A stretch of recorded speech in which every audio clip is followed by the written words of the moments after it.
E hoje eu tenho o prazer de receber aqui com vocês duas figuras que estão imbricadas nas discussões e nessa temática econômica, social, que são pessoas que nós não poderíamos deixar de ouvir. De um lado, nós temos o cientista político Fausto Augusto Júnior, que é diretor do DIEESE. Fausto, seja bem-vindo. Boa noite. Tudo bom, Fernando? Estamos aqui à disposição para esse debate.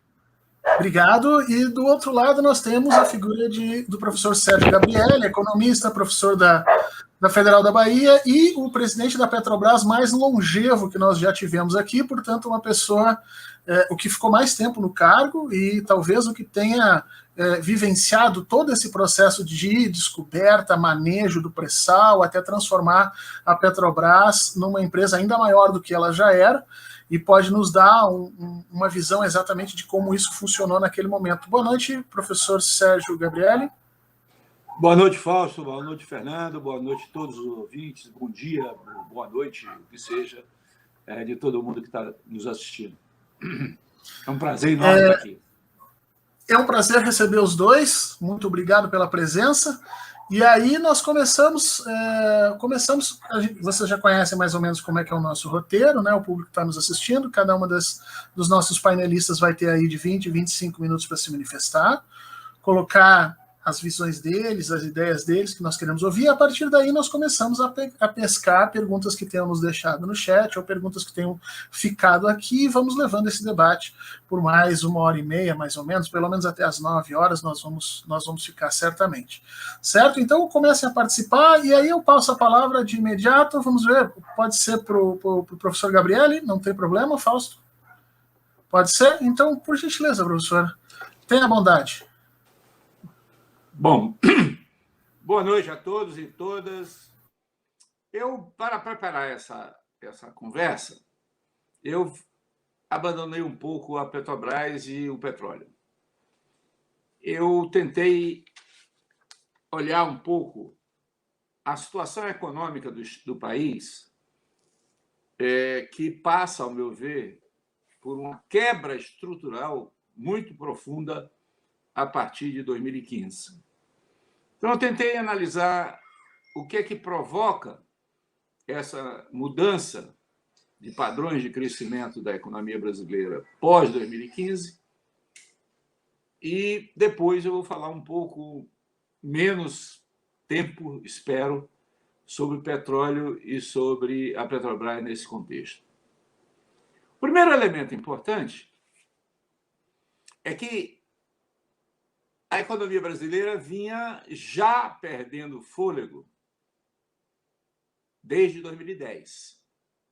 O último ano do governo Lula é um ano de crescimento alto, 5,6%, se eu não me engano, mas o primeiro trimestre de 2010 teve um crescimento de 9,2%.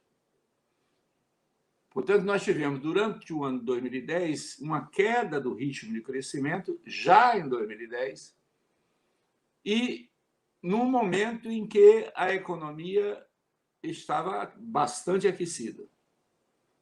Quando a presidenta Dilma assume o governo em 2011, portanto, a economia vinha a todo vapor. Mas, diferente do que se diz, não há um descontrole fiscal do governo no primeiro mandato da presidenta Dilma. Ao contrário, a presidenta Dilma garante superávites primários até 2014. Durante, portanto, todo o seu primeiro mandato, nós tivemos superávites fiscais positivos, apesar de declinantes, mas positivos. O que provoca, portanto, a crise fiscal, que é, digamos, uma motivação para o golpe de 2016, não é um descontrole dos gastos públicos. É claro que os gastos públicos têm uma taxa de crescimento contínua, portanto, a curva de expansão dos gastos públicos é uma curva linear, crescente e com inclinação constante. Portanto, Não houve uma desaceleração dos gastos públicos. O que é que provoca, então, a crise que vem a partir de 2014? Essencialmente, vem de uma queda do crescimento das receitas. Então, o primeiro elemento importante é dizer que nossa crise fiscal, pós-2014, tem muito mais a ver com a atividade econômica, com a queda do PIB, do que com um descontrole dos gastos públicos por um potencial expansão demasiada do nosso Estado. Esse é o primeiro elemento importante. Portanto, toda a lógica de discussão sobre o gasto público que leva à formulação da ideia da austeridade como forma de retomar o crescimento é uma ideia calcada em bases falsas. Não só bases falsas do ponto de vista teórico, porque eu não vou fazer a discussão teórica, mas com bases falsas no plano empírico, porque os dados mostram uma realidade distinta do que é apregoada pelos ideólogos da austeridade. O segundo elemento importante é que nós tivemos, no final do governo Dilma, 2014 em diante, nós tivemos uma inflexão, sim, de política econômica. O governo Dilma, do ponto de vista da política fiscal, ele tem movimentos, ora contracionistas, nos primeiros 2 anos foi contracionista, tentou segurar a economia, mesmo que a economia já estivesse caindo, e essa segurada dessa economia se dá, por exemplo, com a redução dos gastos públicos, controle dos gastos públicos.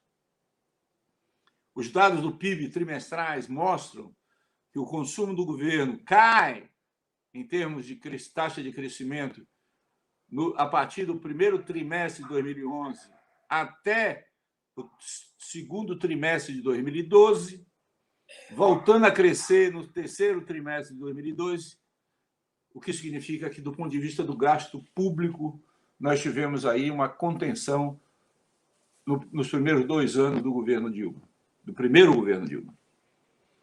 Ao mesmo tempo que nós tivemos essa contenção dos primeiros 2 anos do governo Dilma, nós tivemos uma brutal queda do investimento.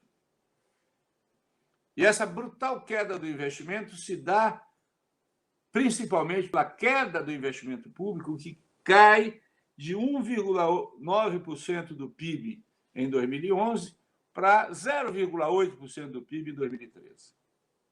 Então, nós caímos pela metade da participação do PIB no investimento público no Brasil. Essa lógica essa política econômica se dá com a contenção da elevação da taxa de juros, com a redefinição de uma política cambial para depreciar a moeda brasileira, de tal maneira a proteger a exportação brasileira e aumentar, teoricamente, a competitividade de nossas exportações, mas, ao mesmo tempo, é uma política que prejudica o custo da indústria, que é fortemente dependente de importações de insumos e de bens de capital. Então, isso tem um efeito negativo em termos da desindustrialização, que era o objetivo que se tinha no primeiro mandato da presidenta Dilma. Então, nós não conseguimos fazer uma retomada do investimento privado, apesar das taxas de juros caírem, o investimento privado não avança no investimento e o investimento desaba até de 2014 até a saída da Dilma no início de 2016. Essa queda brutal da formação bruta de capital fixo é uma espécie de greve empresarial, que é o grande problema político que a presidente Dilma começa a viver, que é o rompimento de uma aliança tática entre os setores empresariais e o governo Lula, que se rompe a partir de 2010, em particularmente a partir de 2011, e se agrava a partir de 2013 com as manifestações de rua que o Fernando Horta mencionou aqui na sua introdução. Então, nós estamos vivendo uma situação de que a economia está caindo, o governo está contraindo os gastos, a taxa de juros está baixa, o setor privado não está respondendo, e o setor público está limitado, porque os preços administrados, os preços dos produtos monitorados, em particular os combustíveis e as tarifas de energia, estão crescendo abaixo, e muito abaixo do INPC e do IPCA. Portanto, nós temos aí uma repressão de preços de produtos e de tarifas de setores onde a Petrobras e a Eletrobras eram empresas dominantes, o que vai acabar impactando a situação de caixa dessas duas empresas e, portanto, vai acabar, em certa maneira, impactando sobre os níveis de investimento dessas duas empresas, que são investimentos significativos na economia brasileira. Nós estamos, então, vivendo uma situação em que o que é que segura, então, a economia? Por incrível que pareça, até 2014, o que segura a economia é o consumo das famílias. Em função da política de salários, em função da política de distribuição de renda, em função da política de transferências de renda para os segmentos de renda mais baixa no Brasil, isso mantém uma certa taxa de crescimento na economia brasileira e leva a taxa de desemprego ao seu nível mínimo em 2014. Ao chegarmos em 2014 com as taxas de desemprego baixas, a pressão de salários começa a aumentar sobre os custos das empresas, as taxas de lucro diminuem, e isso fortalece o movimento de afastamento do empresariado do apoio à presidenta Dilma. Então, nós estamos vendo aí que há uma situação, digamos assim, de tempestade perfeita na relação entre o governo e as frações de capital que dominam o país. Mas também há uma tempestade que vem das relações com a sociedade, particularmente com os segmentos emergentes dessa sociedade, emergentes, inclusive, pelas políticas de inclusão social adotadas pelo governo Lula e pelo próprio governo da presidenta Dilma. As manifestações de 2013, inicialmente, são manifestações que eu chamo de "eu quero é mais", eram manifestações de desejos de mais direitos, e, a partir de 2013, elas são transformadas, são capturadas por um movimento político-ideológico de esgotamento do governo, e se cria uma tempestade perfeita do ponto de vista de isolamento e de dificuldade do governo gerenciar a crise que estava crescendo. Vamos lembrar que, em 2012, nós tivemos a crise do euro e, portanto, a própria recrudescimento da crise internacional depois de 2008 afeta as relações internacionais do Brasil, que vinha considerando a crise internacional uma marolinha e, portanto, esperava que a recuperação internacional fosse mais rápida do que, de fato, foi. Então, o recrudescimento da crise em 2010 é um recrudescimento que agrava os problemas brasileiros.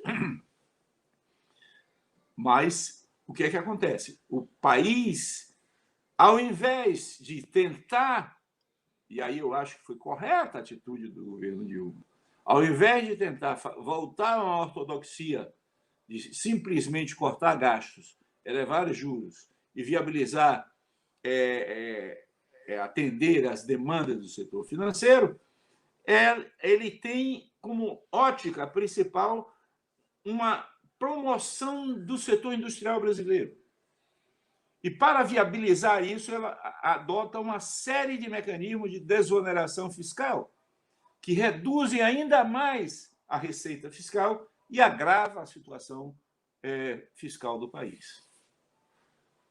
Essa desoneração fiscal tinha o objetivo de fazer com que o setor empresarial, particularmente o setor industrial, que tinha um conjunto de medidas de política industrial criado, o governo Dilma cria inúmeras empresas e agências para atuar em determinados setores da economia brasileira, né? Você tinha a Embrap, que era na área de inovação, você tinha a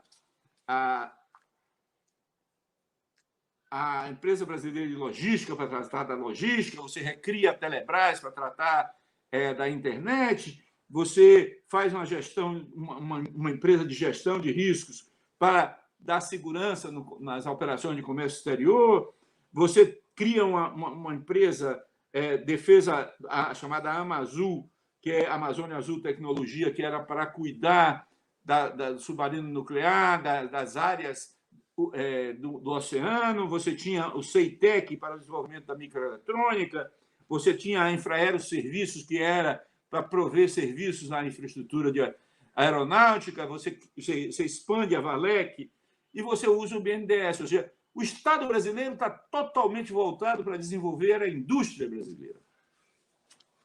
Mas a indústria brasileira não responde.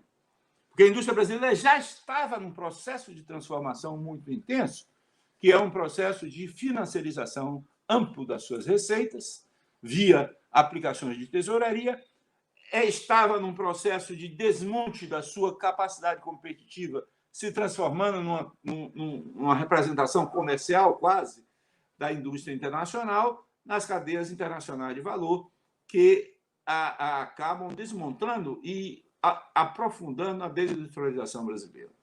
Portanto, a base real de um acordo potencial do governo Dilma com o empresariado industrial não existe. E, evidentemente, o empresariado industrial não responde a isso. O empresariado financeiro, que estava tendo altos rendimentos durante o período Dilma e o período Lula, ele também começa a ver que a política de contenção de juros começa a afetá-los e a política de intensificação da competição dos bancos públicos com bancos privados também começa a afetá-los. E, portanto, eles também saltam do apoio ao governo e vão para a oposição. Então, do ponto de vista empresarial, se perde completamente o apoio do setor empresarial da consolidação desse governo. Em 2015, os dados, por exemplo, quando você pega os dados da taxa implícita de juros da dívida pública brasileira em bases mensais, e você pega esses dados de 2010 até 2020, é impressionante que de janeiro de 2014 a abril de 2016 parece uma loucura de flutuação diária. Por exemplo, em abril de 2014 e 15, a taxa diária no mês era 3,8, a taxa mensal da negociação da dívida pública era 3,8 em abril, cai para 0,1 em maio, vai para 2,7 em junho. Ou seja, há uma flutuação. O gráfico é absolutamente nervoso, refletindo claramente esse desespero que a classe dominante tem no final do governo Dilma. Depois da vitória de 2014, onde, no processo eleitoral de 2014, nós tivemos basicamente uma disputa entre dois modelos. Um modelo que era uma intensificação e redefinição do modelo que vinha sendo implementado pelo governo Lula e Dilma, e de outro, a proposta do Aécio, que era o embrião das pontes do futuro. Ou seja, o que caracteriza a proposta de pontes para o futuro do MDB, que consolida a posição do Temer no golpe do impeachment. Essencialmente, é que não basta para eles, não basta a política de austeridade. Não basta conter os gastos públicos. Era necessário ir além. Era necessário desmontar o pacto social que estava expresso na Constituição de 88 e que estava expresso nas políticas públicas e na expansão dos direitos dos governos Lula e Dilma. Então, isso tinha que ser destruído. Era necessário redefinir as regras trabalhistas. Era absolutamente necessário redefinir as regras previdenciárias. Era absolutamente necessário reduzir o chamado tamanho do Estado, diminuir a regulação e ampliar a decisões privadas e mercantis. Essa transformação, portanto, exigia quebra da estrutura existente, da estrutura política existente. Exigia uma quebra das relações políticas tradicionais. E aí a Lava Jato vem com uma luva nesse processo. Ela entra a partir do final de 2013, início de 2014, ela entra e cria um clima de mar de lama no país, cria um clima de que o país é um antro de corruptos e que o partido governista, o PT, é um bando de petralhas ladrões e que o governo, na realidade, era uma quadrilha que estava montada para explorar o povo brasileiro, como se expressa no famoso PowerPoint do Dallagnol.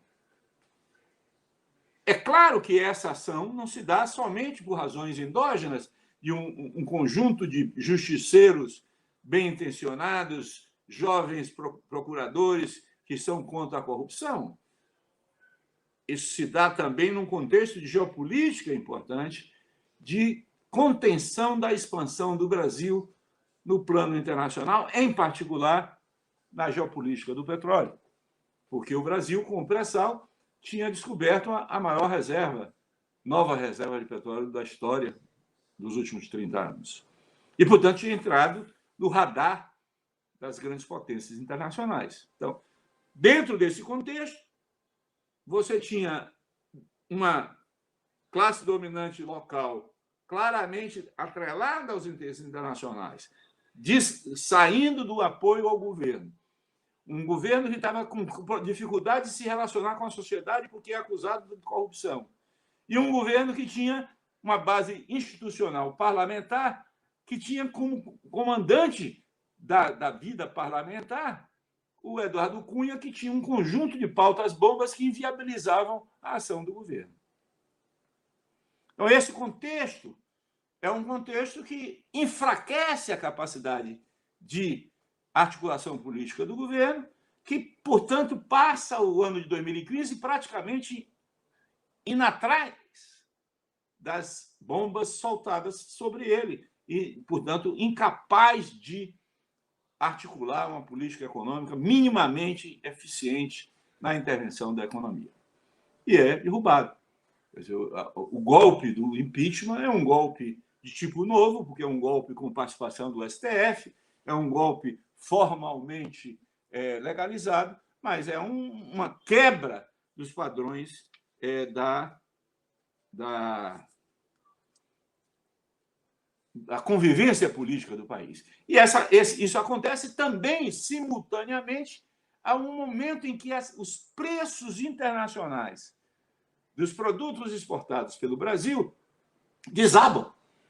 2014, final de 2014, início de 2015, há um debacle, há uma gigantesca queda dos preços das commodities agrícolas, há uma enorme queda dos preços dos combustíveis internacionalmente e há uma queda significativa dos minerais no mercado mundial.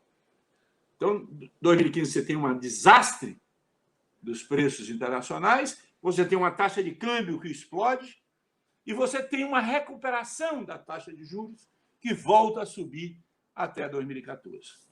O que acontece, portanto, em 2016 é que, com a saída da Dilma, se estabiliza a expectativa do grande empresariado numa esperança que a saída do governo permitiria um avanço das reformas transformadoras que eles queriam.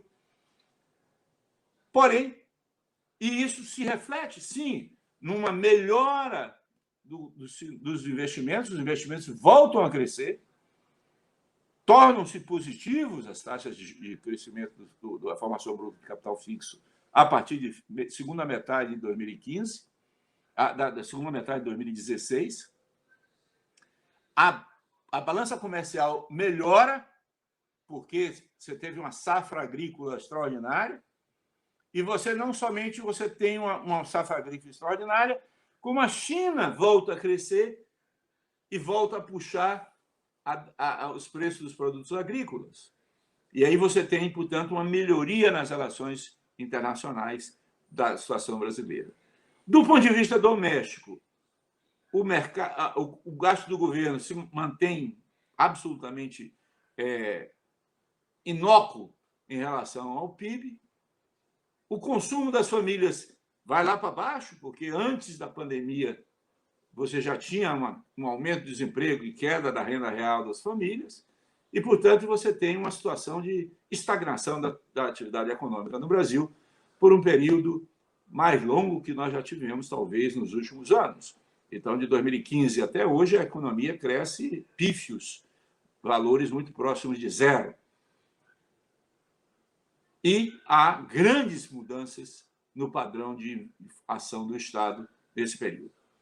Para encerrar, nesse contexto, a Petrobras vive uma tempestade perfeita também, porque sofre o ataque direto da Lava Jato, tem uma crise de reputação gigantesca no mercado, os auditores se recusam a assinar o balanço em 2014, só vêm assinar o balanço em 2015, final de 2015. A Petrobras, portanto, tem dificuldades de renegociar a sua dívida. A sua dívida era em dólar. Com a elevação acelerada da taxa de câmbio, essa dívida em real sai do controle. Os preços domésticos, apesar do tarifaço feito pelo Joaquim Levy em 2014, estão atrasados em relação aos preços internacionais. Tanto é que o parente, quando vem mais adiante, acelera o reajuste dos preços domésticos em relação aos preços internacionais. E a Petrobras, portanto, faz uma opção de acelerar a resolução de seus padrões financeiros, reduzindo a taxa de alavancagem numa velocidade extraordinária, porque reduzir a taxa de 4,5 vezes o EBITDA para 2 vezes o EBITDA em 2 anos só é possível com uma brutal venda de ativos, e ela começa, portanto, a se desmontar a sua capacidade de integração. E a Petrobras hoje é uma empresa crescentemente focada no pré-sal, já está produzindo 2/3 de sua produção vem do pré-sal, o futuro dela depende essencialmente da produção do pré-sal e dos acordos, dos contratos feitos pela Petrobras com o governo, por nós em 2010. Se nós não tivéssemos o contrato de cessão onerosa e os campos de Búzios, a Petrobras hoje não teria condições de enfrentar as dificuldades que está enfrentando. Portanto, a lógica de usar a Petrobras nesse processo de hipertrofiar os casos de corrupção da Petrobras em relação ao tamanho dela e de utilizar o ataque à Petrobras para se fazer um ataque ao governo é o que caracteriza essa transição de 2015 e 2016. Não sei se contribuí ou atrapalhei, mas é isso que eu pensei em falar para vocês. Muito obrigado.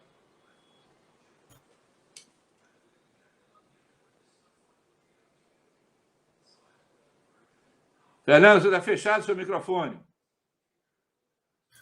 Oh, perdão. O professor contribuiu e contribuiu muito, né? Vamos lembrar o Chacrinha, que dizia que eu não estou aqui para explicar, eu vim aqui para confundir. O senhor fez o contrário, eu vim aqui para explicar, não vim aqui para confundir. Muito obrigado pela explanação clara nesse processo. Depois a gente vai retomar uns pontinhos, uns pontos específicos, mas eu quero ouvir agora o Fausto em cima de todo esse processo, de toda essa relação que a gente está vivendo. Fausto, tenha bondade. Bem, primeiro, boa noite a quem nos ouve, boa noite, Gabriele, boa noite, Fernando. Primeiro, é um privilégio poder estar aqui dividindo essa mesa virtual com o Gabriele. Primeiro, para aprender muito, né, para compartilhar muito das experiências. Eu acho que a gente tem uma longa conversa essa noite, eu espero que a gente possa desenrolar ela um pouquinho, porque eu acho que talvez esse seja um dos nossos grandes objetivos, tentar entender o que começa a acontecer ali em 2013 vai levar ao que nós estamos vivendo hoje, né? Uma desconstrução absurda do Estado brasileiro, uma dissolução de parte dos laços sociais da nossa sociedade, daquilo que nos compreende, que nos constrói, e uma desconstrução dos nossos direitos conquistados a duras penas. Eu acho que esse é um debate que para nós ele é importante e fundamental, até para poder entender e reagir a tudo que nós estamos vivendo. Quando eu estava pensando um pouco, né, sobre a montagem da fala de hoje, pensando um pouco sobre o que a gente podia conversar, eu comecei a lembrar de algumas questões muito, muito objetivas, né, e eu queria chamar a atenção para um discurso, o discurso da presidente Dilma, no 1º de maio de 2012. Né? Esse discurso, para mim, ele é emblemático, porque eu estou até olhando aqui do lado na telinha. 2012, a nossa taxa de desemprego estava em 5,5%, né? Se falava que o Brasil estava ali no auge, né, do emprego, você estava vivendo ali o pleno emprego, a média salarial brasileira estava crescendo, bem, você tinha, sim, a chamada pressão, por pressão de custos do trabalho, mas essa pressão de custos do trabalho é porque os trabalhadores estavam conquistando aumento reais de salário nas principais categorias do Brasil, e que, de alguma forma, você tinha uma avaliação que tinha superado a crise internacional de 2008 e 2009. Tem um pouco disso ali no meio disso. Ao mesmo tempo, naquele momento, naquele discurso, a Dilma anuncia que vai começar a mexer na taxa de juros, vai começar a mexer no câmbio e abre um conflito aberto com o sistema financeiro brasileiro. É ali que ela fala. Né? O André Singer vai chamar esse momento aí do cutucando onça com vara curta, né, no texto dele, muito, muito interessante. E eu acho a fala do Gabriel ajuda muito a gente compreender, porque em 2013, ao longo de 2013 e depois em 2014, ali logo depois da eleição, você começa uma discussão entre trabalhadores e empresários, e aí capitaneada de um lado pelos metalúrgicos do ABC, Cutista, pelos metalúrgicos de São Paulo, da Força, e pela Fiesp, um grande acordo. E era o tal chamado acordo aí do Brasil do diálogo, da produção e do emprego. Esse documento sai ali em 2015, ele sai com um conjunto de medidas para ser implementadas, e eu me lembro que ele vai ser entregue, né, ali no Moinho, vai ser entregue no Moinho. Na verdade foi em 2013 ele vai ser entregue no Moinho, estou confundindo, porque o Temer ele vai ser entregue pro Temer nesse encontro. A Dilma não pode vir e o Temer entrega isso. Muito bem, quando você analisa o documento, eu tenho até ele aqui na tela, é impressionante, Gabriele, como a Dilma cumpre o acordo. Ela intervém no câmbio, ela intervém nos juros, ela coloca os bancos públicos para competir, ou seja, reduz a taxa média de juros real. Por outro lado, você tem o BNDES abrindo as porteiras mesmo para grandes investimentos, diversos estão acontecendo, né? Enfim, o BNDES está participando de várias ações, inclusive, e aí, no meio de tudo isso, começa uma contra-revolução. E todo mundo que analisa esse período fica se perguntando, mas raios, né? O que aconteceu uma vez que estava sendo entregue o acordo? E eu acho que o Gabriel nos dá uma ótima resposta hoje, ajuda a gente a compreender isso, que os empresários que lá falavam não eram os empresários que lá representavam alguma coisa. Eu acho que isso é algo para a gente pensar bastante. Quando a gente está conversando com a Fiesp, a gente está conversando com um conjunto de empresários normalmente vinculado às pequenas empresas, médias empresas, menos do que as pessoas imaginam, porque às vezes a gente imagina a toda poderosa pirâmide como o grande núcleo do empresariado paulista, mas na verdade é muito do que o Gabriel lembrou, as grandes empresas, as empresas principais, o empresariado principal no Brasil, ele já está no mercado acionário, já está no mercado financeiro, parte do seu balanço vem desse resultado, e uma outra parte já é importadora. Então essas medidas, em vez de ajudar, elas atrapalham o lucro dessas empresas, e elas reagem como o Gabriel lembrou. Mas ao mesmo tempo, e aí eu não vou fazer a mesma fala do Gabriel, né, mas assim, para a gente pensar juntos, né? Se eu entendo que em 2013 começa um processo de contra-revolução que vai se efetivar ali, né, no golpe de 2016, para eu entender que tem uma contra-revolução, inclusive no sentido gramsciano, eu preciso entender que estava havendo uma revolução. Eu acho que isso é bastante importante para a gente entender, do ponto de vista político, todos esses entrelaçamentos. Por quê? Porque há uma mudança do perfil de consumo do brasileiro, há uma mudança do perfil de vida do brasileiro e há uma mudança de entrada nos espaços privilegiados desse país. Talvez o melhor exemplo disso seja o acesso a uma parcela da população às universidades, por exemplo. O Brasil sai de alguma coisa perto de 2 milhões de vagas no ensino superior para mais de 8 milhões de vagas no ensino superior. A política de cota está entrando, você tem um conjunto grande da periferia chegando dentro das universidades, e aí vamos lembrar daquele momento ali, né, do famoso caos do aeroporto, né, em que uma classe média não consegue aceitar que uma classe mais pobre, mais negra, mais periférica começa a acessar alguns conjuntos de bens da sociedade. E aí quando você vai... E aí eu chamo a atenção para uma foto, né, que eu tentei até achar ela aqui, uma foto que é a foto da saída dos ministros, a última foto do ministério da Dilma e do primeiro ministério do Temer. Ou seja, você muda a cor, você muda o gênero, você muda a idade daquele governo.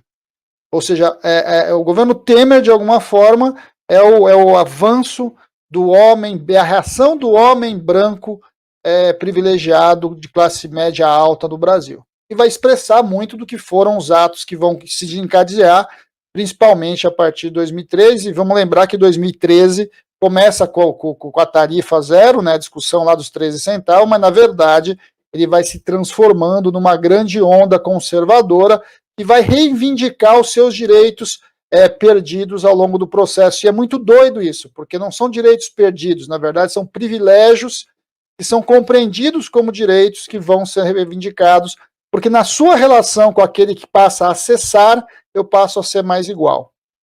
Então eu perco a minha posição. E emerge um pensamento conservador muito forte que a gente achava, e eu ouso dizer, que até os liberais se impressionariam ou se impressionaram com a emergência de um pensamento conservador que tinha medo, né? E eu sempre gosto de dizer, quando a gente pensa no pensamento conservador, a matriz, aquilo que o combustível, né, do pensamento conservador é o medo, em vários sentidos. É o medo da repressão do Estado de cima para baixo, é o medo do caos de baixo para cima. Esse movimento de medo, ele constrói o pensamento conservador. Então eu tenho medo da dissolução da sociedade que se transforma, de um lado, e eu exerço a violência e imponho medo à sociedade de baixo quando eu assumo o poder. E aí, vamos lembrar, né, vai surgindo e vai avançando o poder das milícias e outras formas de poderes paralelos nesse país, que vai culminar onde a gente está hoje, de alguma forma. E eu gosto de insistir muito nisso. Então você tem claramente um movimento de contra-revolução que é contra todas as mudanças que aconteceram no governo Lula e Dilma, mas que de alguma forma eles ganham expressão muito maior de algo que já vinha acontecendo num processo civilizatório que se inicia nas grandes lutas, né, da década de 80 e que se consolida na Constituição de 88. Bem, e aí a Ponte para o Futuro, é sempre bom lembrar, né, que a Ponte para o Futuro é um documento do PMDB, dos economistas do PMDB, e que de alguma forma está capitaneada pelo Delfim Neto. O grande defensor, né, do documento da Ponte para o Futuro, nos diversos artigos que vão sair, é o Delfim. E se a gente olhar para as políticas de desconstrução do Estado Social de Direito que a gente constrói a partir de 88, ela vem a partir disso. E a primeira grande reforma que eles vão fazer vai ser a PEC do teto do gasto. A PEC do teto do gasto congela os gastos públicos por 20 anos. Isso limita a ação do Estado do ponto de vista da expansão dos direitos sociais, e aí começa-se um processo de chamada de reforma, que eu prefiro chamada de desconstrução da Carta Constitucional de 88, e aí a gente vai ter em sequência, né? A gente vai ter um conjunto de reformas que vão avançando sobre os direitos do trabalho, sobre os direitos previdenciários, e agora nós estamos aí a discussão dos direitos administrativos, ou seja, a desconstrução da estrutura do Estado como a gente conhece, o processo de privatização das grandes empresas, do processo de desmontagem da Petrobras, como a gente está vendo, e tudo isso, de alguma forma, do ponto de vista da política, do ponto de vista das forças políticas do Brasil, amalgado por um pensamento conservador, que vai mudando o nosso projeto de desenvolvimento. E a pergunta que se faz, bem, mas e aí? Né? Esse projeto de desenvolvimento é um projeto de desenvolvimento que está dando certo, está dando errado? Bem, aí os números indicam para a gente. E a gente tem que entender até que ponto esses números eles se mantêm ou eles se perdem. Quando a gente pega alguns números, eu acho que é bem interessante a gente olhar, a gente vai sair aqui de um PIB per capita de quase 40 mil reais para um PIB per capita de 35 mil reais. Em um período aí de 5 anos. Se a gente pegar 2012, né, que é a referência. Aí você vai aumentar o índice de desigualdade, a pobreza extrema vai sair lá de 6 para pular para 12, a nossa taxa de desemprego, que está chegando em 10%, ela estava em 5%, ela cresce muito ao longo de 2015 e 2016, e ela já está beirando os 15% hoje. Só para pegar alguns números desse processo. Aí você fala assim, sim, mas a gente está gerando menos riqueza, de um lado, a gente está aumentando a pobreza, aumentando a miséria, mas e aí? Né? Esse projeto está dando certo? Essa é uma pergunta interessante para se fazer. Bem, então, depende como você olha. E aí eu queria chamar a atenção para a saída da Ford do Brasil. Por que chamar a atenção para a saída da Ford do Brasil? Vamos imaginar que nós estamos pegando uma empresa multinacional que está analisando o mercado, está analisando nichos de investimento e ela faz escolhas racionais a partir disso. E qual foi a escolha da Ford ao sair do Brasil? É uma escolha de um lado, sair do mercado popular, vamos lembrar, a referência da Ford é o K, e entrar no segmento de luxo, que a referência deles é o Mustang. Em uma semana, a importação de Mustang rendeu para a Ford 40 milhões de reais. E o que isso significa? Significa que a gente está substituindo aquele mercado consumidor criado a partir de 2003, que puxou o nosso desenvolvimento, para um mercado de bens de luxo, que de alguma forma fica vinculado aos chamados 30%. Ou seja, o Brasil pode ir mal, e o conjunto da população pode estar indo pior, mas uma parcela da população, de um lado, ganha muito dinheiro, aumenta a sua fortuna, e mesmo aqueles que não aumentam a sua fortuna, em relação aos que perdem receita, eles recuperam seus privilégios. Isso é a contra-revolução conservadora.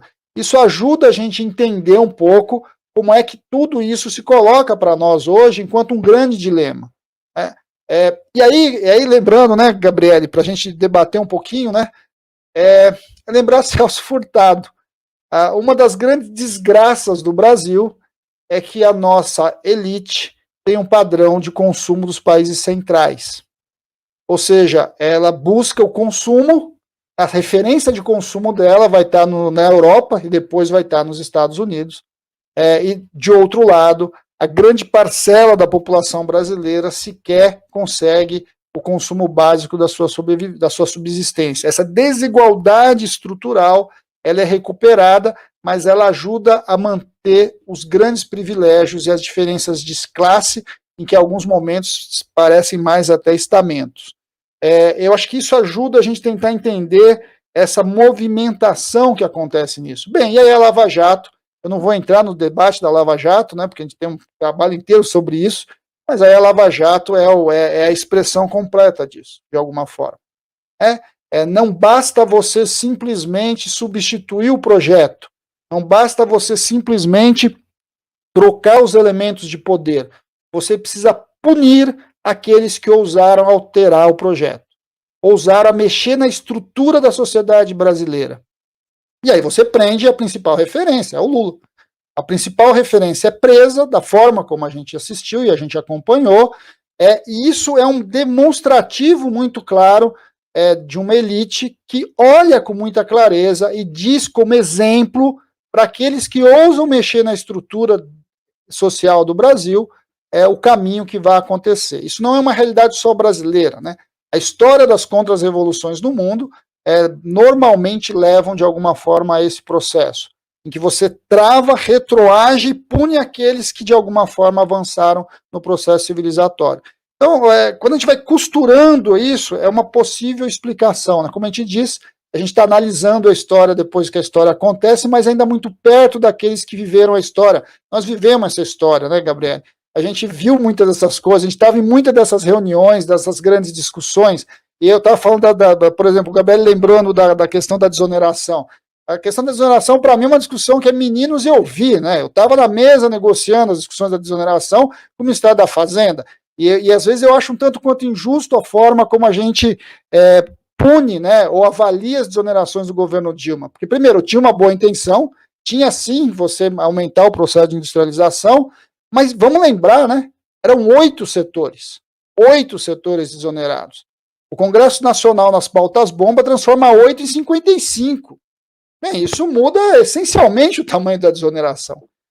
Muda absolutamente o projeto. Qualquer coisa passa a ser desonerado. Vamos lembrar que transporte de carga foi desonerado, por exemplo. Para a gente entender como que essas coisas vão acontecendo. E aí, por fim, só para encerrar, é óbvio que tem um cenário internacional em mudança.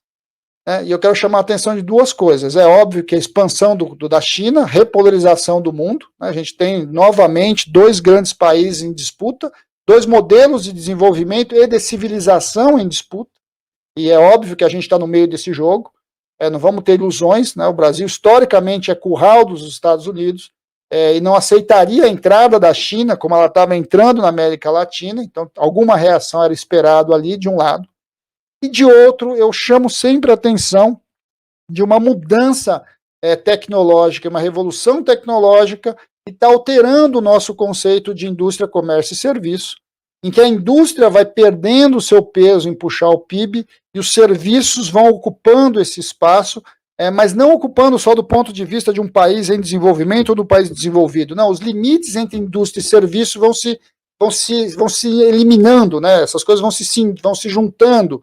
E aí a gente tem um grande debate hoje, e acho que a discussão da pandemia coloca para a gente, quando os direitos sociais vão se transformando em mercadoria.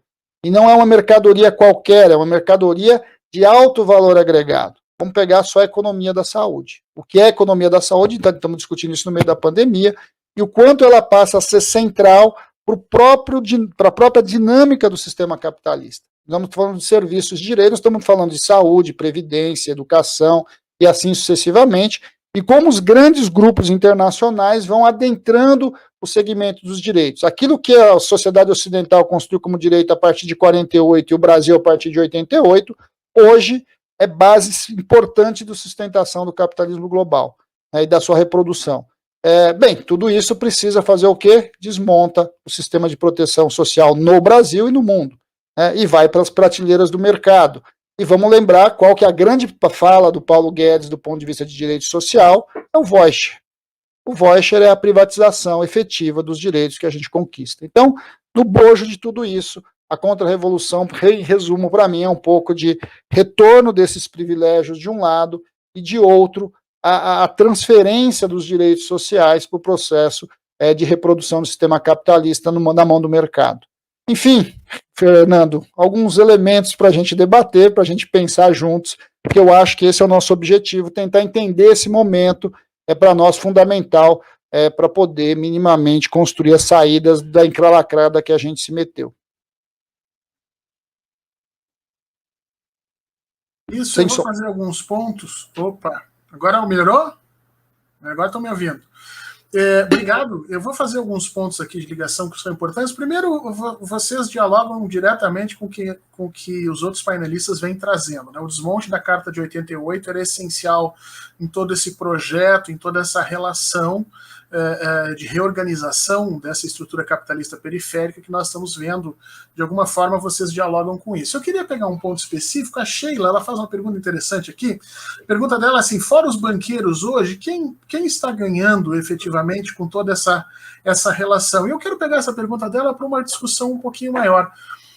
Nós sempre utilizamos, em termos históricos, o Brasil utilizou, os Estados Unidos utilizou uma certa uma certa oposição entre o setor industrial e o setor financeiro para girar suas políticas econômicas, especialmente na questão do câmbio, na questão de juros. Essas duas elites ficavam sempre tensionando. A gente vê muito isso no governo Getúlio Vargas, a gente vai ver muito isso depois no próprio período militar. Quer dizer, havia ali uma possibilidade do governo manejar essas elites. Mas com essa financiarização da indústria brasileira, me parece que esse que era um ponto político importante para os governantes, especificamente manejar essas duas elites, e aí conter uma com a outra, parece que isso deixou de existir. E pela fala de vocês, em 2013, a partir de 2013, como existe essa construção de uma elite mais homogênea, com os seus interesses mais homogeneizados, nós perdemos esse ponto de discussão, né? Nós perdemos essa questão de, olha, nós vamos mudar a taxa de juros, favorecer interno, favorecer externo. E eu acho que esse processo, junto com a desindustrialização do Brasil, que vem pelo menos na década de 80, com uma tentativa de recuperação durante o governo Lula, mas ela vem decaindo muito naquela hora, como é que a gente reorganiza essa relação entre capital e política nesse momento, a partir desses dois cenários, dessa financiarização tremenda da nossa elite dirigente e desse processo de desindustrialização, efetivamente. Ou seja, pegando a pergunta da Sheila, né? Será que realmente só os banqueiros estão ganhando aqui? Será que nós ainda temos só banqueiros? Ou nós temos só industriais? Ou hoje nós temos uma massa um pouco mais complicada e temos que entender efetivamente quem é essa elite aqui? Então, deixa eu ouvir um pouquinho o professor Gabriel e depois passo para o Fausto para fazer esse rodízio aqui. Professor, tá no mudo ainda. Bom, eu acho que tem essa dicotomia entre uma coalizão produtivista e uma coalizão rentista, que o Singer caracteriza, ela cada vez é mais difícil de estabelecer. Com o que o Fausto menciona, que eu acho que é muito importante, que é essa perda de fronteiras entre agricultura, indústria e serviços, que vem da Segunda Guerra Mundial, nós temos também dificuldades aí de entender como é que se dão essas relações. Por exemplo, um dos setores que está mais crescendo no Brasil, hoje, em 2021, é o agronegócio. Quando a gente fala no agronegócio, esse agronegócio ele é altamente tecnológico. Esse agronegócio ele é com uma intensidade de tecnologia muito maior do que a agricultura tradicional que nós conhecemos. Ele está muito mais integrado nos circuitos financeiros internacionais. As grandes operadoras de alimentos e de produtos agrícolas são grandes operadoras do mercado futuro. Os mercados futuros financeiros determinam o agronegócio. Se nós olharmos minério de ferro, se nós olharmos petróleo, também aí os fluxos financeiros, os contratos futuros versus os contratos reais de troca física de produtos são muito efetivos no mundo inteiro. Por exemplo, na área do petróleo, o mercado físico de petróleo hoje está em torno de 95, 96 milhões de barris dia. As operações financeiras sobre entrega de petróleo no mundo estão na faixa de 10 a 12 vezes esse valor. Portanto, só aí você vê, num dia normal, você tem 9 barris a mais sendo negociados, que são barris fictícios, são barris financeiros. Portanto, o que é interesse financeiro, o que é interesse produtivo nesse setor, fica difícil. Há outros setores que são também reflexo, digamos, do processo de financiarização e de ganhos financeiros que está ocorrendo. A nossa Bolsa de Valores está batendo recorde, em plena crise. O volume de pessoas físicas que entraram na Bolsa de Valores é recorde. Cresceram em plena pandemia, 4 milhões de CPFs aumentaram nas negociações na Bolsa de Valores no Brasil. Nós temos... Essas pessoas não são banqueiros. Essas pessoas são a chamada classe média que tem um excedente de renda e que está podendo viabilizar isso. Antigamente ela fazia aplicações em títulos públicos. Agora elas estão fazendo em ações, estão fazendo em debentures, estão fazendo em operações financeiras de fundos. Nós temos uma situação da construção civil, por exemplo. Não tem obra pública, mas a construção civil está bombando.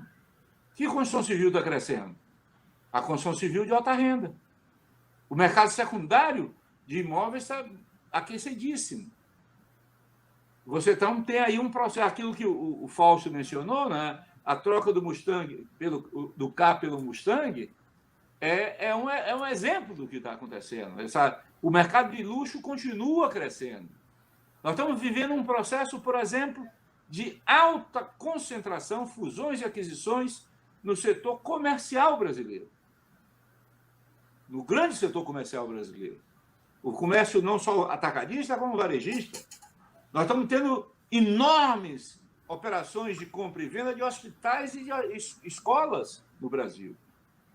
Portanto, o setor de serviços, principalmente o setor de serviços mais ligado à atividade empresarial, também está crescendo no Brasil. O que é que está... nós estamos com um problema hoje de interpretação.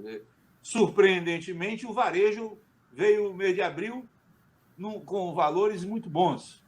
O que é que aconteceu com o mês do varejo? Ninguém sabe o que aconteceu em abril, que levou o varejo brasileiro a crescer 1,8%.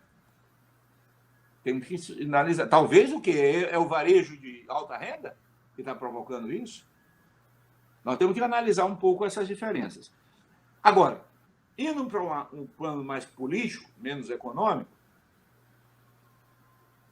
que tipo de ator estaria interessado numa retomada do crescimento econômico brasileiro e qual a possibilidade que nós teríamos de retomar esse crescimento?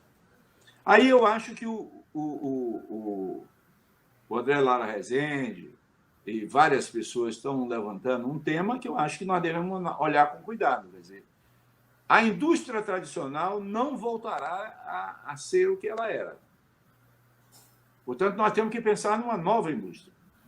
Uma nova indústria intensiva em tecnologia, uma nova indústria de baixo carbono, uma nova indústria que vai exigir um novo tipo de infraestrutura.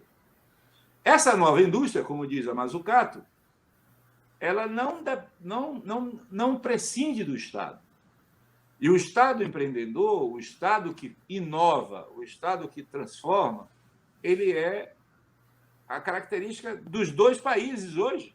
Quer dizer, tanto o Estado chinês é um Estado inovador, como o Estado americano, com o Biden, está querendo ser um Estado inovador.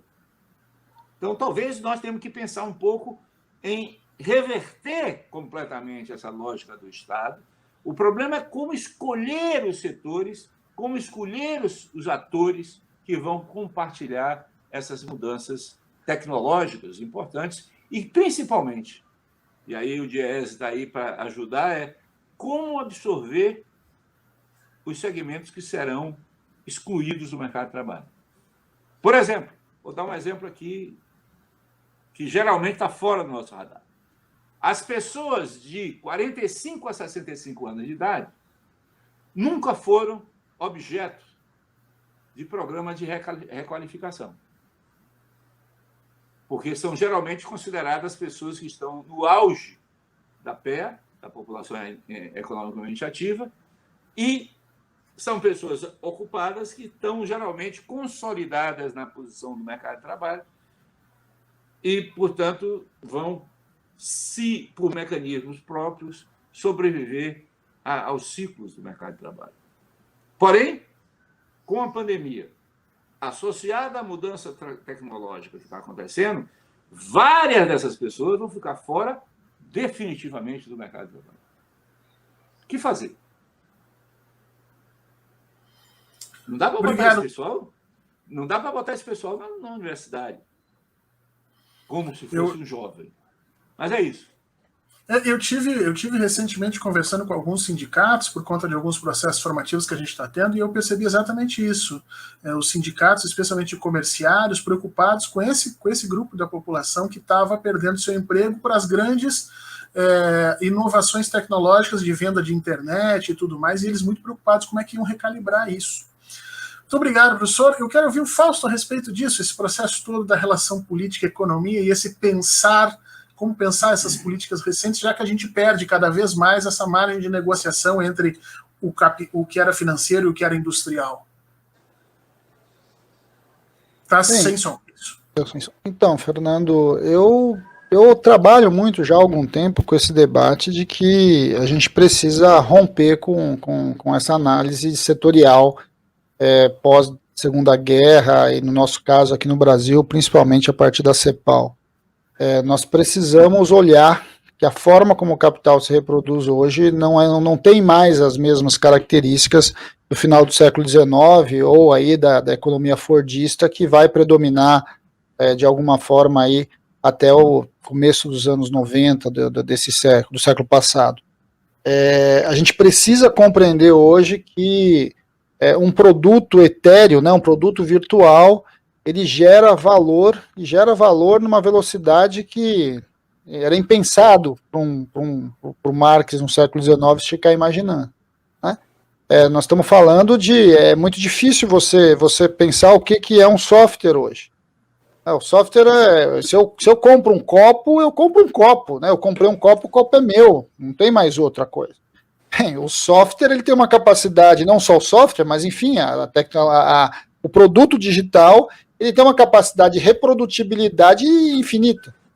Enquanto eu quiser comprar, eu compro. Né? E o negócio é tão impressionante que eu sempre conto essa história. Eu nunca comprei um celular na minha vida. Nunca comprei um celular na minha vida. Você tem um plano de celular e a empresa te dá o celular. Né? Isso é uma característica. Né? Você não compra mais o produto, você compra o serviço. Quando a gente fala da uberização do trabalho, né, que é uma longa discussão, a gente tem a uberização do produto. O que é a uberização do produto? Daqui a pouco, e a Europa já está vivendo isso, você não compra mais o carro. A Volkswagen começa a se autodenominar como uma empresa de mobilidade, não como uma empresa produtora de automóveis. Isso é uma mudança conceitual. Você compra um cartão, paga por mês o cartão e dirige a hora que você precisar do carro. É um outro conceito. Ou seja, falar que existe indústria e separá-la do serviço hoje não faz mais sentido. Essas coisas estão imbricadas, elas estão juntas e pior, né, juntas dentro de um mercado global, dentro de cadeias de valor de fornecimento. Recentemente, uma grande distribuidora chinesa anunciou que vai trazer produtos para o Brasil, para São Paulo, em 15 dias. Você vai entrar lá no site deles, compra o produto, em 15 dias eles dão na tua casa. O produto sai da China e chega em São Paulo em 15 dias, na tua casa. Bem, isso é uma mudança completa do ponto de vista dos tempos. Sem falar, Fernando, que a gente ainda está engatinhando numa impressora 3D. Numa discussão séria de impressora 3D. Significa o quê? Significa que tu vai entrar hoje num sistema de compras, vai comprar um determinado produto, que na verdade não é um produto, é um projeto de produto.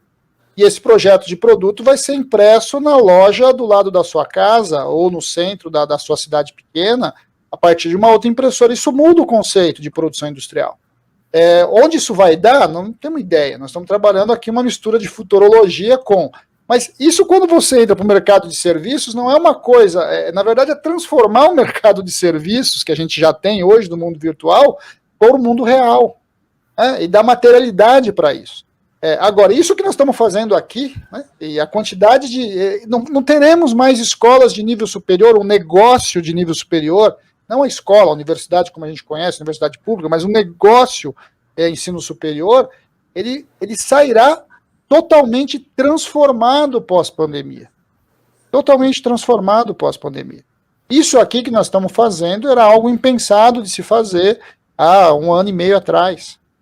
Aulas no Zoom, né, conversas, reuniões virtuais, a noção de tempo mudou. Aquilo que o Giddens, né, chamava lá da instantaneidade, tudo está muito claro hoje para nós, algo que se discutia lá nos anos 90, né?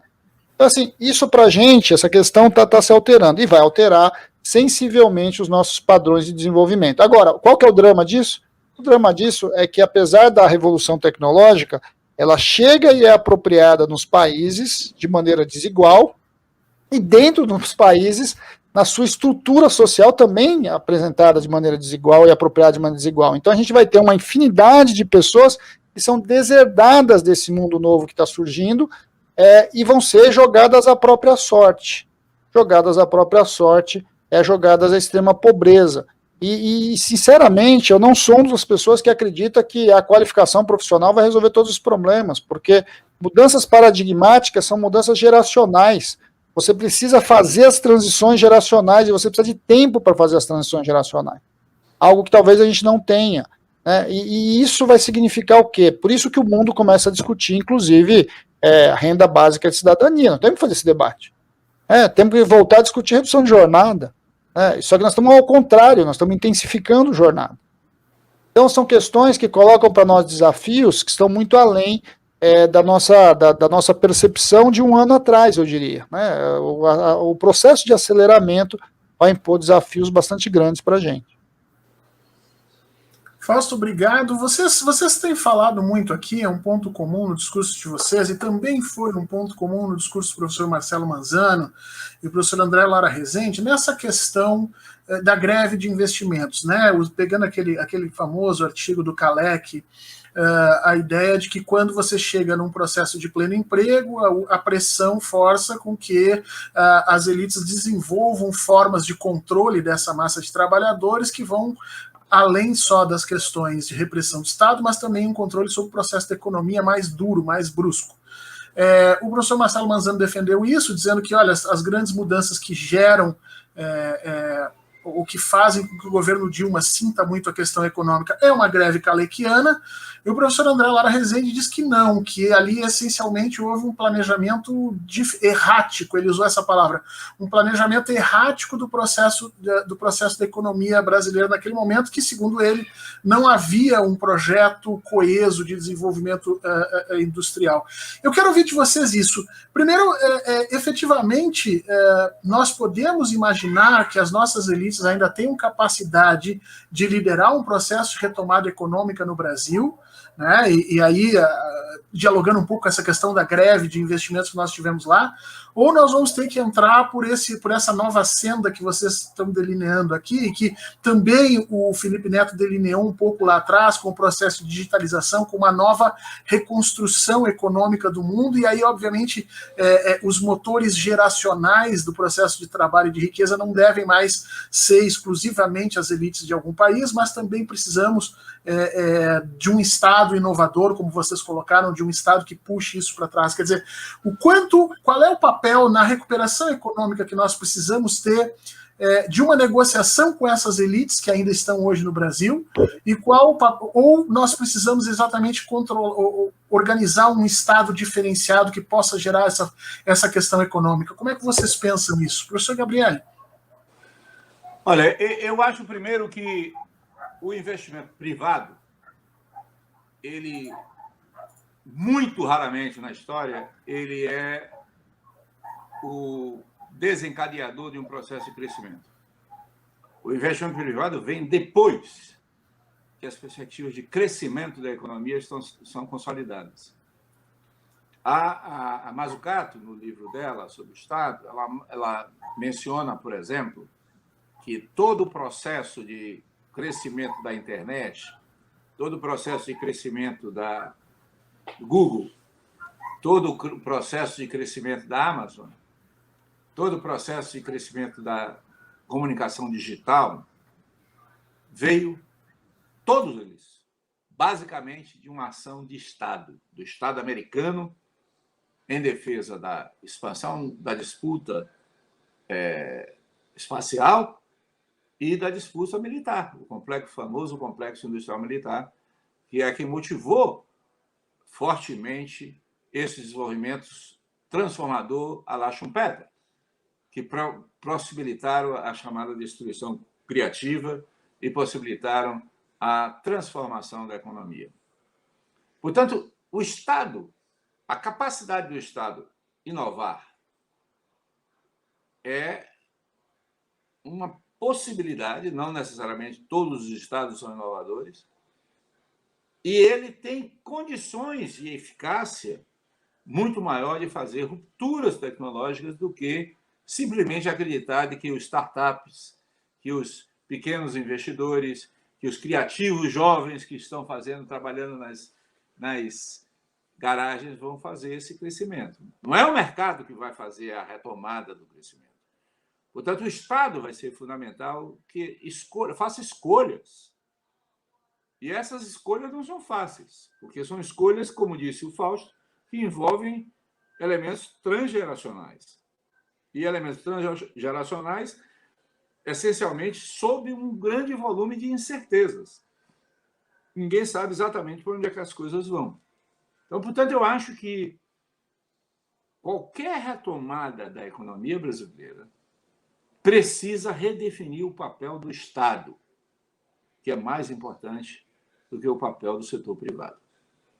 E é nesse sentido que eu acho que o setor, digamos, a chamada elite brasileira, e particularmente a chamada elite industrial brasileira, vai ter cada vez menos um papel dinamizador dessa economia. Eu acho que vários segmentos... Aliás, é isso que está se configurando. Quer dizer, a composição do nosso chamado bloco de poder não tem grandes empresários clássicos, né, da indústria paulista, por exemplo. Não tem mais segmentos que eram considerados fundamentais na construção civil brasileira, que está desmontada pela Lava Jato.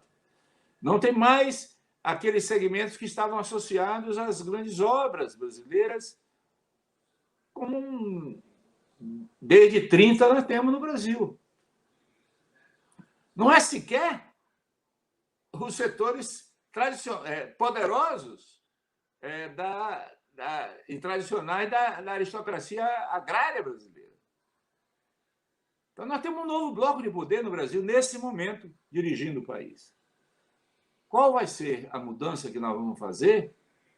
Não vai ser, ao meu ver, não vai ser voltando ao modelo nacional desenvolvimentista de Celso Furtado, que, aliás, tem vários problemas para tratar, né? A concepção racial dele, por exemplo, no processo de consolidação do mercado de trabalho brasileiro, é desastrosa. Então, nós temos que pensar no futuro. Eu acho que esse é o caminho. E o futuro vai exigir novas alianças. Me parece muito claro isso. O Biden, né, dentro dos Estados Unidos, está escolhendo esse outro caminho, está gerenciando um Estado que se pretende recuperar inicialmente o processo produtivo norte-americano através de um investimento muito grande em infraestrutura, mas logo em seguida também apontar caminhos de novidade para a política. Eu acho que isso fica muito evidente nessa questão. E aí queria passar para o Fausto exatamente isso. Qual é o caminho que nós temos para a retomada econômica brasileira? Qual o caminho especificamente da iniciativa privada e do Estado? Porque hoje parece imperar no Brasil essa ideia de um neoliberalismo, que eu não diria nem mais neoliberalismo, nós estamos voltando a um liberalismo muito atávico ainda, daquele liberalismo clássico, muito perdido, falando em mercado, em elites, e parece que isso nós estamos indo na contramão do restante do mundo. Porque, inclusive, na própria posição do Biden é reativar o papel direcionador, concentrador e gerenciador do Estado nesse processo todo. Qual é o caminho que tu vislumbra ou alguma ideia que a gente possa pensar no Brasil nessa retomada econômica que a gente tem pela frente? Fausto. Então, Fernando, essa é a pergunta de alguns milhões de dólares, né, como o pessoal diz. Eu gosto, Gabriel, eu achei essa fala sensacional. Assim, nós precisamos tomar cuidado com a visão nacional desenvolvimentista setentista, né?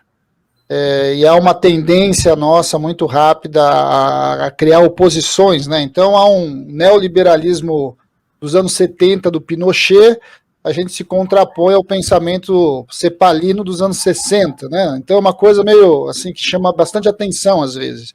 E eu acho que nós temos que tomar bastante cuidado com isso, porque o mundo é outro. Nós estamos em 2020, né, gente? Nós estamos na segunda década do segundo milênio, então não é porque qualquer coisa. Eu acho que a gente precisa olhar isso com bastante cuidado. Primeiro que eu acho que a gente precisa ver, eu não tenho a menor dúvida que o papel do Estado é central na retomada do investimento, na alocação de recursos e na indução desse processo de investimento e de alocação de recursos. A questão, e eu acho que a grande questão colocada é onde colocar esses recursos. é onde você vai aportar esses recursos. Você vai aportar na economia tradicional, você vai aportar na economia inovadora, você vai aportar na economia social, enfim, né, nos setores dinâmicos, da chamada setores dinâmicos da economia. Eu acho que esse é o grande debate que a gente precisa travar em vários espaços e construindo uma proposta. Eu parto do pressuposto que nós temos uma crise de elites hoje no Brasil. Nós temos uma crise de elites. Essa elite industrial não representa o que muitas vezes as pessoas imaginavam que representavam. Esse mundo agrário, que muitas vezes as pessoas imaginam de um jeito, ele é mais, apesar de ser altamente tecnológico, ele é reacionário e tem uma visão de Brasil bastante limitada do ponto de vista de futuro, e o sistema financeiro nunca foi vinculado a Estado algum, né? Vamos lá. Ele é defensor e ele precisa dessa liberdade de mercado para poder transitar aí pelo globo. Então, que elite que nós estamos falando? Eu acho que essa é uma primeira discussão que a gente precisa pensar em entender. Isso também se coloca para nós como um desafio, porque também isso redefine o que nós entendemos por classe trabalhadora. Afinal de contas, qual é a classe trabalhadora? A classe trabalhadora industrial, organizada, de carteira assinada, ou esses milhões de brasileiros da economia informal que a gente está vendo aí? E agora, na pandemia, a gente vê o que isso significa. Então, esses reposicionamentos ideológicos e de concepção, inclusive teóricos, a gente precisa fazer. Eu acho que vale a pena a gente olhar para algumas experiências, né? Eu acho que a gente tem que olhar para um trabalhador empresário, que eu não gosto do termo empreendedor. Eu acho que a gente tem aí um trabalhador que vai agregando espaço e vai ocupando espaço nesse novo mundo, e que a gente precisa entender o que é esse novo trabalhador, que muitos chamam de empreendedor. Eu acho que a gente precisa olhar para a pequena empresa com mais cuidado do que a gente tem olhado nesse período. Vamos pegar os desembolsos do BNDES ao longo de qualquer governo que você escolha, desde a democratização. Você vai ver que os pequenos estão sempre muito longe do acesso ao crédito, do acesso ao desenvolvimento, do acesso tecnológico. Aí você fala assim, mas vai perder dinheiro, né, porque a eficiência, a produtividade deles é baixa, sim, mas se você entende o Estado como um Estado indutor, ele precisa induzir, ele precisa fazer extensão tecnológica, ele tem que fazer extensão para o sistema de exportação. Se fala em exportação o tempo todo. Recentemente, vários autores falam, vários economistas têm falado, não, nós temos que colocar o Brasil numa economia de exportação. Mas as pessoas entendem pouco a chamada microeconomia da exportação. As pessoas acham que é só ter o produto. E não é verdade. Se você pegar o que o Japão e a China fazem, eles têm um processo de extensionismo muito forte. Eles mandam missões para os países para encontrar fornecedores, para encontrar parceiros, para encontrar garantia. Você não coloca um produto qualquer no mercado americano, no mercado europeu, no mercado japonês, no mercado brasileiro, se você não tem um parceiro que venda o produto, que distribua o produto, mas que dê garantia para o produto. E como é que você consegue encontrar esses parceiros? Você precisa ter gente lá circulando os mercados e fazendo as parcerias. Isso para empresas pequenas, empresas diversas. A gente precisa reolhar a lógica tecnológica, por exemplo. Então, quando a gente fala de tecnologia, a gente também trabalha com uma ideia da grande novidade, né? Nós temos que botar um monte de gente criando uma coisa, um monte... Não, gente. A lógica que o Japão e China, por exemplo, iniciaram a sua curva tecnológica foi primeiro copiando. Vamos lembrar de copiar, né? Copia a tecnologia, usa a tecnologia. Mas mais do que copiar, eles inovaram na utilização daquela tecnologia. Eu tenho uma tecnologia que o mundo inteiro usa deste jeito, e a partir daquela tecnologia eu aprendo a usar de outro jeito, né? E aí eu desenvolvo uma nova tecnologia de utilização. Isso é muito mais barato do que você investir pesadamente em nova tecnologia. Um exemplo disso é a indústria farmacêutica. Você hoje investe muito mais dinheiro em saber que aquele composto serve para outras doenças do que encontrar novos compostos. Então você tem mecanismos e estruturas que você pode se utilizar e impulsiona essa microempresa, essa pequena empresa. Mas aí tu tem que consolidar a pequena empresa. O modelo chinês, por exemplo, é muito interessante porque ele consolida grandes corporações em cima, mas ele tem uma concorrência empresarial aqui embaixo muito forte. Então, assim, de repente tu tem 200 empresas que produzem carro. Agora a fotocélula, por exemplo, eles têm mais de 1.000 empresas produzindo fotocélula. Bem, e aí o que tu vai fazendo? As empresas que têm mais competência, mais qualidade, você vai consolidando isso, você vai refundindo essas empresas. E você vai construindo os conglomerados seguintes. O problema no Brasil é que a gente caminhou, por exemplo, para construir os nossos gigantes nacionais a partir de uma visão de não construção dessa base.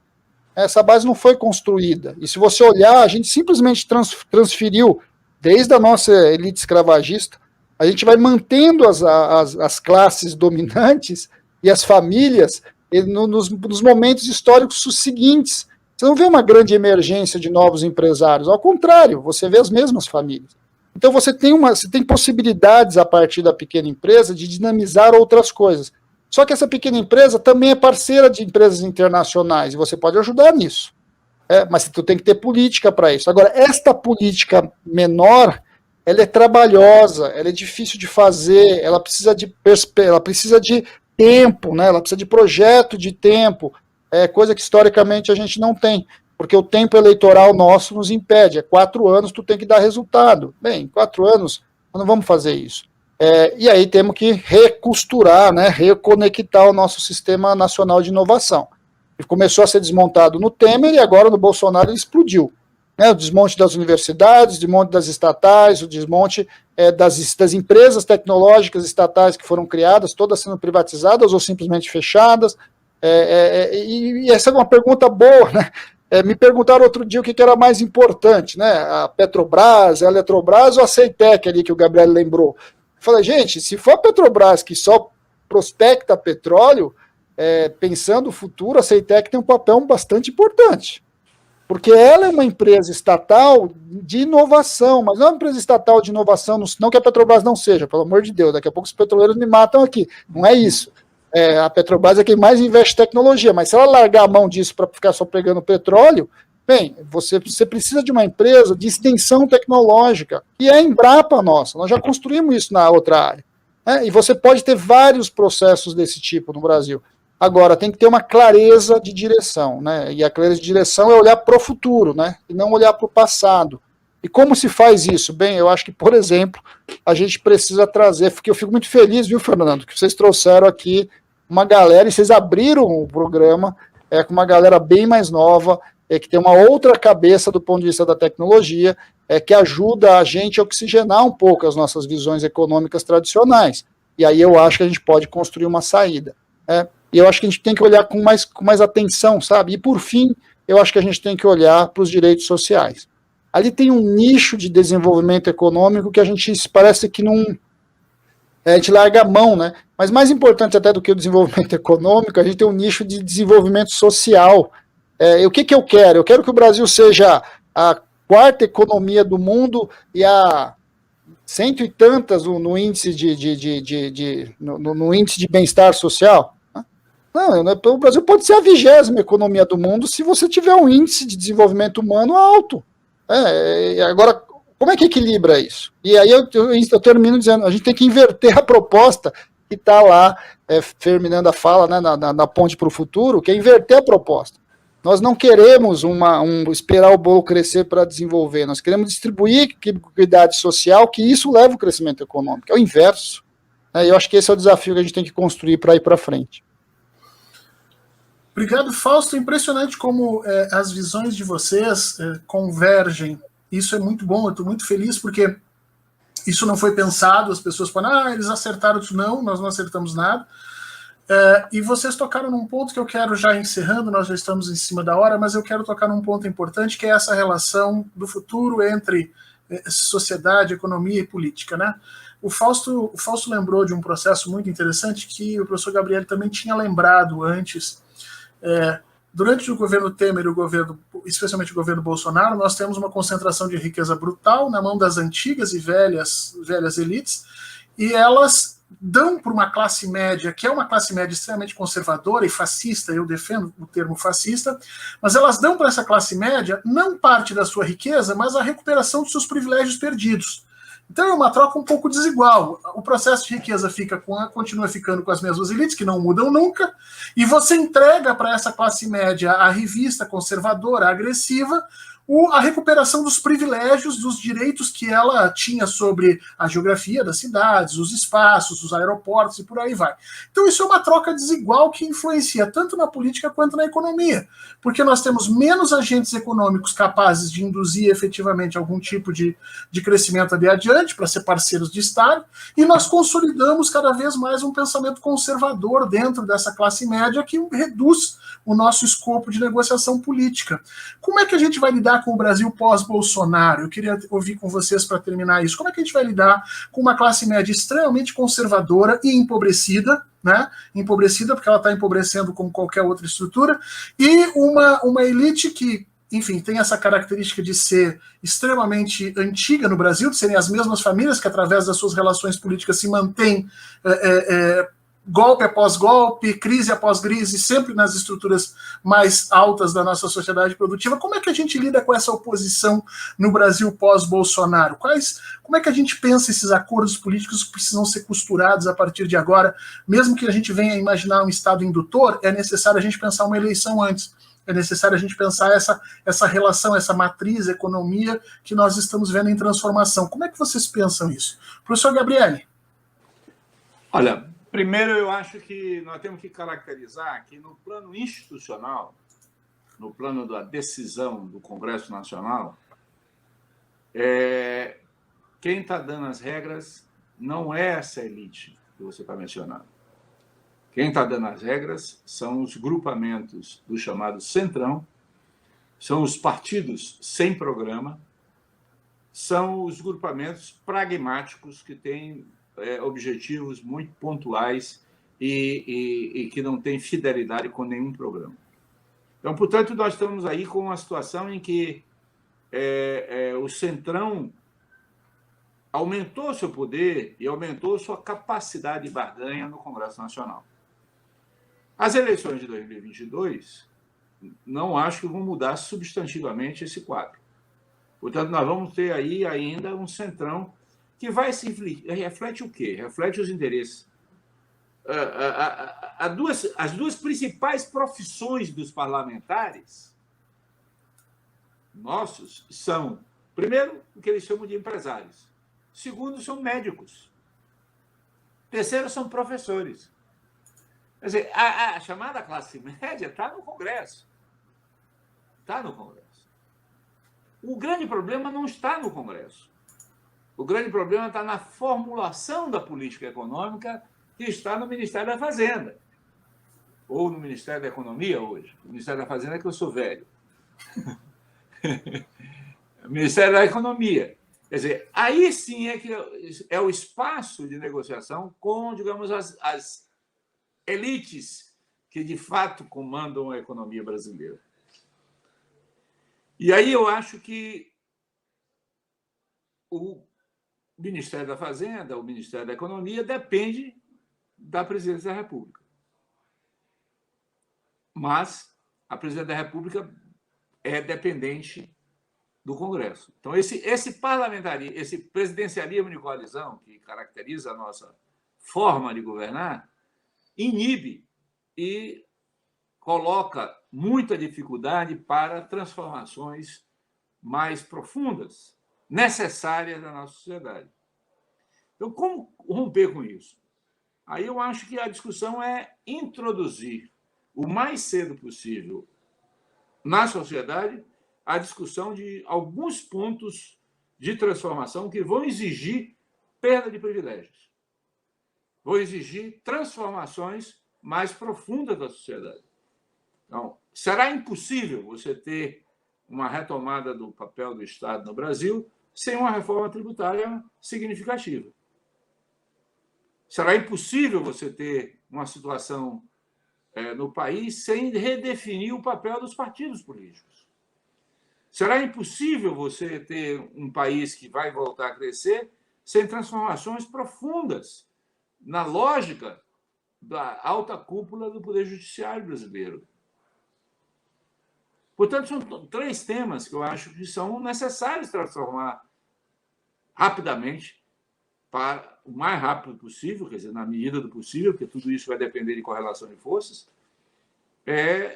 transformar o marco que nós estamos vivendo. A sociedade nossa está sendo eu acho que nós estamos já com uma quebra estrutural de padrão de civilizatório. Nós já rompemos com a Constituição de 88 e já rompemos com o acordo político que levou à nova República. Portanto, nós temos que repensar, nesse novo marco histórico, como redefinir as relações entre as diversas classes sociais, que estão cada vez menos clássicas, portanto, mais difíceis de se entender nesse futuro. Ou seja, o presidente Lula vai ter muita dificuldade de conduzir esse país. Essa é a questão. Obrigado, professor. Então, Fausto, queria te ouvir exatamente nisso. O professor Lara Rezende disse no encontro passado que era mais importante a gente decidir o que fazer do que pensar em como financiar. Que como financiar era mais fácil do que decidir o que fazer. E nós temos esse problema que o professor Gabriel trouxe agora, quer dizer, quem está hoje no comando é exatamente essa classe média, a revista conservadora, indignada, revoltada.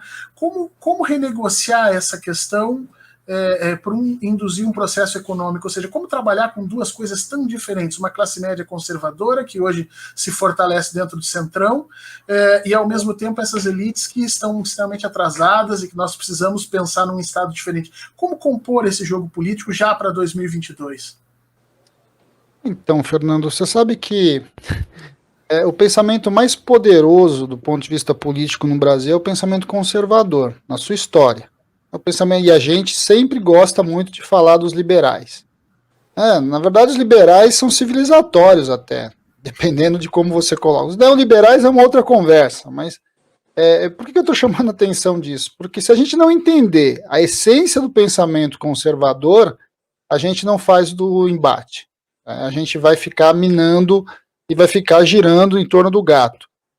Por que eu estou chamando a atenção disso? A base, se você pegar lá talvez a grande referência do pensamento conservador, que é o Hobbes, né, e vim depois, né, até o Comte, vim até o século XIX, entrar no século XX, você vai ver que existem dois movimentos muito fortes, né? A base do pensamento liberal é de um lado o medo e do outro lado o terror. Nunca o nosso slogan, né, a esperança vai vencer o medo, é tão importante. Nós precisamos construir um diálogo, uma proposta, uma visão de mundo, uma narrativa, como muitos gostam de dizer, que enfrente essa questão do medo. E eu estou chamando a atenção porque, às vezes, a gente... mas se fala assim, medo de quê? Né? Bem, o pensamento conservador, uma pessoa conservadora, ela tem medo da desestruturação da sociedade. Ela tem medo da desestruturação da família. Ela tem medo da desorganização do trabalho, ela tem medo da mudança da fábrica, ela tem medo das coisas, ela tem medo da transformação, da mudança. Isso não e eu sempre lembro, me chama a atenção, que a mudança é a base do pensamento liberal. Qualquer liberal que é contra a mudança, ele não é liberal. Porque está mudando o tempo todo. E o revolucionário, menos ainda. Quer dizer, se a gente não enfrentar essa questão do medo, eu acho que a gente vai ter muita dificuldade. E aí eu chamo a atenção para um elemento que a gente discute pouco e discute mal, que é a questão da segurança pública. Nós não temos resposta, e as nossas respostas muitas vezes são pouco perceptíveis com relação a uma sociedade que tem medo. E eu estou falando da periferia, tá? Tem medo da polícia, tem medo do traficante, tem medo da milícia, tem medo da pandemia, tem medo de ficar sem emprego, porque quando ele fica sem emprego ele perde a casa e aí ele vai perdendo toda a estruturação familiar, tem medo das drogas. Nós precisamos construir essa discussão. E a Constituição de 88 ajudava a isso, porque os direitos sociais são grandes colchões para você resolvendo isso. Eu tenho medo de ficar doente, né? Porque se eu ficar doente, a minha vida acabou, porque eu não tenho dinheiro nem para comprar o remédio. Bem, se o SUS funciona bem, se você tem remédio no posto de saúde, esse medo diminui. Eu tenho medo do futuro do meu filho. Bem, se você tem educação pública de qualidade, olha, o encaminhamento para o futuro do seu filho fica mais tranquilo. Eu tenho medo do desemprego. Bem, se eu tenho seguro-desemprego eficiente, se eu tenho Renda básica de cidadania, bem, esse medo do desemprego ele diminui. E aí a gente vai avançando nesse debate, porque você precisa minimamente convencer a sociedade que a mudança que você propõe é melhor do que o lugar que ele está. E para uma pessoa que é muito pobre, ou uma pessoa que está num espaço de disputa muito grande, a perda para ele muitas vezes significa a perda da vida, e a gente está vendo isso agora na pandemia. Em que a grande quantidade das pessoas que morrem são os pobres, são os negros, são os periféricos. Então o pensamento conservador ele não tem a sua base na grande elite, como a gente imagina. A grande elite exerce a força do pensamento conservador, mas ele está arraigado nessa questão do medo. Eu acho que a gente precisa lidar com essas situações. E aí o nosso projeto tem que dialogar com essas pessoas, tem que dialogar com essa sociedade que de alguma forma emergiu aí a partir de 2013. E o mais interessante é que emergiu pedindo direito social. E o que está sendo tirado dele ao longo desse processo é o próprio direito social. A gente precisa mostrar isso para ele. Nós vamos nos contrapor a essa visão liberal, essa visão neoliberal de mercado, que o mercado resolve tudo, e que muitas vezes a gente fica também girando em torno da economia, mas muitas vezes esquece de dizer para o cidadão que o Estado vai resolver os seus principais problemas. E os seus principais problemas, que também são de ordem econômica, mas estão essencialmente na matriz do social, que está sendo desmontada. E isso ele está vendo. Ele está vendo a escola pública ser desmontada, está vendo o SUS ser desmontado, está vendo a assistência social ser desmontada, e aí a gente tem um espaço bastante grande de conversa. Não é à toa que hoje, por exemplo, o próprio Bolsonaro está dizendo que o Guedes está dizendo que vai expandir aí o auxílio emergencial. Ou seja, você tem ali alguma coisa que tu precisa lidar. Se você não controlar essa massa toda, a única alternativa que vai ser é o terror. E também não vamos ser ingênuos. Isso também não está descartado para esse governo. Se eu não conseguir dominar pelo medo, eu vou dominar pelo terror. Então a gente precisa ter um pouco dessa leitura, que eu acho que ajuda a gente a dar o passo seguinte. E aí minimamente a gente construir. E isso vale para o econômico também. Quando eu estou dizendo que a gente precisa ajudar esse trabalhador, que nós chamamos de empreendedor, tem a ver com um pouco disso. Eu preciso diminuir o medo dele ousar, o medo dele tentar, o medo dele se aventurar. Mas no Brasil, não é verdade que o cara empreende e ele vai dar certo. Não, imagina, 99% das empresas quebram no primeiro, segundo ano. O que você precisa ali é que o cara tenha tempo, e quando ele quebra, ele não pode perder a casa. O rico, o grande empresário, ele quebra e não perde nada do seu patrimônio. O pequeno produtor rural, o pequeno trabalhador da periferia, quando a empresa dele quebra, o boteco dele quebra, a oficina dele quebra, ele perde a casa. Então a gente precisa lidar com esses discursos. Então esse diálogo com essa classe média ou baixa alta, esses informais. Uma das coisas interessantes, Fernando, que a gente ouviu aí nessas greves aí dos trabalhadores de aplicativo, é que vários deles diziam, vocês chamam a gente de famélicos, de precarizados. Não, eu sou empresário, eu sou empreendedor, eu sou... ele precisa construir uma visão positiva da sua situação, é óbvio, isso é inclusive para sobreviver, para ter sanidade mental, e às vezes a gente não consegue fazer esse diálogo com ele. Na verdade, eu queria resolver o problema do homem do Uber muito mais para ele poder ter o problema dele de quando ele fica doente, ele simplesmente não perde o carro dele, que é o que acontece hoje. O cara aluga o carro, fica doente, fica uma semana sem trabalhar, uma semana depois ele está com uma dívida gigante, não consegue pagar a dívida, ele vai se enrolando e aí acabou, Ele não consegue mais sair dessa encralacrada. Então, eu vou terminar dizendo isso. Acho que a esperança, sim, tem que vencer o medo. A pergunta é como é que nós fazemos essa proposta, de maneira concreta para as pessoas.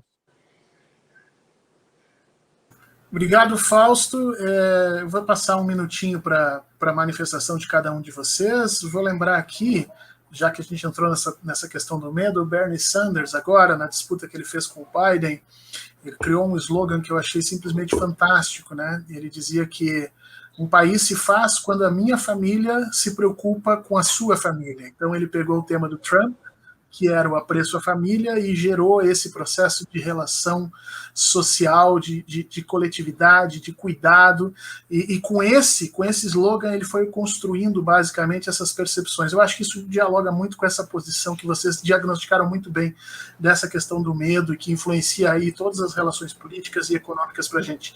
Eu estou muito feliz de ter participado desse momento hoje, aprendi horrores, queria passar aqui o resto do tempo, mas quero ouvir aí mais um minutinho cada um para suas considerações finais e os recados que tenham que deixar, e em seguida, infelizmente, a gente tem que terminar. Professor Gabriele. Bom, primeiro, boa noite a todas e a todos. Eu acho que nós vamos ter um segmento da economia crescente, que é a economia do cuidado.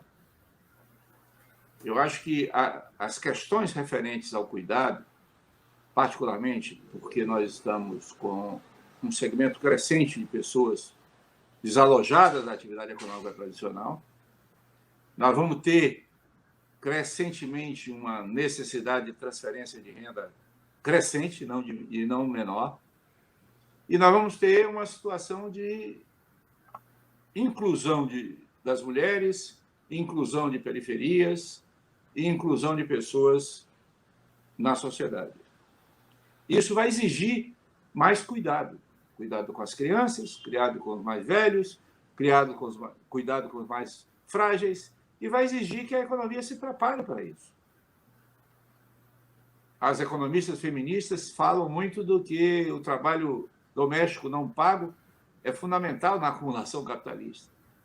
Talvez seja fato, e isso vai se tornar cada vez mais relevante para a economia.